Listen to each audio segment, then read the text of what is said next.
വീരൊന്നും ആര് വിചാരിച്ചാലും കെടുത്താൻ പറ്റില്ല. ഇതൊക്കെ നല്ല തീയിൽ മുളച്ച കമ്മ്യൂണിസ്റ്റുകാരാണ്. അതിന് മനോവീര്യത്തിന്റെ പ്രശ്നമൊന്നുമില്ല. ഞങ്ങൾക്ക് മനോവീര്യം കെടുന്ന പ്രശ്നമില്ലല്ലോ. ADGP അജിത് കുമാർ പൂരത്തിനെടുത്ത നിലപാടിനെ കുറിച്ച് ഒന്നാമത്തെ അന്വേഷണ കമ്മീഷനോടും രണ്ടാമത്തെ അന്വേഷണ കമ്മീഷനോടും മന്ത്രി എന്ന നിലയിലും ഒരു പൂരത്തിന്റെ സംഘാടകൻ എന്ന നിലയിലും പറയാനുള്ളതെല്ലാം പറഞ്ഞിട്ടുണ്ട്. അന്വേഷണം പൂർത്തീകരിക്കട്ടെ. അന്വേഷണം പൂർത്തീകരിച്ച് ആരാണ് കുറ്റക്കാരെന്ന് കണ്ടെത്തട്ടെ. പൂരത്തിൽ ഒരാൾ മാത്രം കുറ്റക്കാരനാണെന്ന് എവിടെയും പറഞ്ഞിട്ടില്ല. ഞാൻ ആവർത്തിച്ചു പറഞ്ഞൊരു കാര്യം, തൃശ്ശൂർ പൂരത്തിൽ രാഷ്ട്രീയമായ ലാഭം ഉൾപ്പെടെ വെച്ചുകൊണ്ട് തെരഞ്ഞെടുപ്പിന്റെ ഒരു ഘട്ടത്തിലായതുകൊണ്ട് അത് കലക്കാൻ ആസൂത്രിതമായ ഗൂഢാലോചന നടന്നിട്ടുണ്ട്.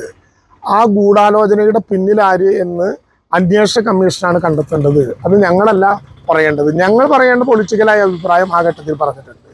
പോലീസിനെ കുറിച്ചുള്ള ഞങ്ങളുടെ പരാതി, ഈ സംവിധാനത്തെ കലക്കി പൂരം തെരഞ്ഞെടുപ്പിനെതിരാക്കാൻ വേണ്ടി ഒരു ശ്രമം നടക്കുമ്പോൾ പോലീസിന്റെ ചെയ്തികൾ ആ ഗൂഢാലോചനക്കാർക്ക് കരുത്തു പകരുന്നതായി എന്നുള്ള വ്യക്തിപരമായിട്ടുള്ള മാത്രമല്ല, അവിടെ ഉണ്ടായിരുന്ന ഒരു പൊതു പബ്ലിക്കിന്റെ അഭിപ്രായം വളരെ കൃത്യമായി ഞങ്ങൾ രേഖപ്പെടുത്തിയിട്ടുണ്ട്. അതിൽ സന്തോഷത്തിൻ്റെയും ബുദ്ധിമുട്ടിൻ്റെയും മനോവീര്യത്തിൻ്റെയും ആത്മധൈര്യത്തിൻ്റെയും ഒന്നും പ്രശ്നമില്ല.